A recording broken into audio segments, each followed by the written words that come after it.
Hello guys, ഇന്ന് നമുക്കൊരു അടിപൊളി സ്വീറ്റ് ആയിട്ടുള്ള ക്യാരറ്റ് കേസരി തയ്യാറാക്കാം. ആദ്യം അണ്ടിപ്പരിപ്പ് മുന്തിരി നെയ്യിൽ വറുത്തെടുക്കാം.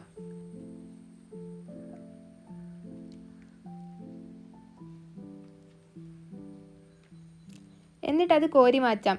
അതേ നെയ്യിലേക്ക് ഗ്രേറ്റ് ചെയ്തു വെച്ച ക്യാരറ്റ് ഇടാം. അതിലേക്ക് ഒരു ടീസ്പൂൺ പഞ്ചസാരയും കൂടി ചേർത്ത് നല്ലവണ്ണം വഴറ്റിയെടുക്കാം. അതും കൂടി കോരി മാറ്റാം. വേവിച്ചു വെച്ച ക്യാരറ്റ് പാലും ചേർത്ത് അരച്ചെടുക്കാം. പാനിലേക്ക് ആവശ്യത്തിനുള്ള പാലും നേരത്തെ പേസ്റ്റ് ആക്കി വെച്ചിട്ടുള്ള ക്യാരറ്റും ചേർക്കുക. അതിലേക്ക് സേമിയ ഇടുക. ഞങ്ങളിവിടെ വറുത്ത സേമിയമാണ് ഇടുന്നത്.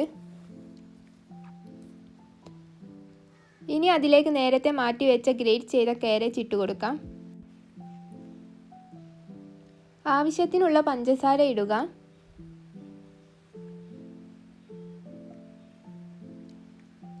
ഒരു നുള്ളു ഉപ്പും കൂടി ചേർക്കാം.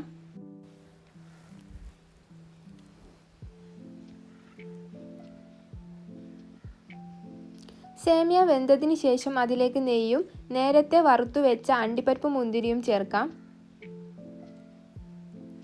ഈ ഒരു പരുവത്തിലാണ് വേണ്ടത്. ഇത് സെറ്റ് ചെയ്യാൻ വേണ്ടി മറ്റൊരു പാത്രത്തിലേക്ക് മാറ്റി വെക്കാം. അങ്ങനെ നമ്മുടെ ക്യാരറ്റ് കേസരി ഇവിടെ റെഡി ആയിട്ടുണ്ട്. വീഡിയോ ഇഷ്ടപ്പെട്ടാൽ ലൈക്ക് ആൻഡ് സബ്സ്ക്രൈബ്. ബൈ.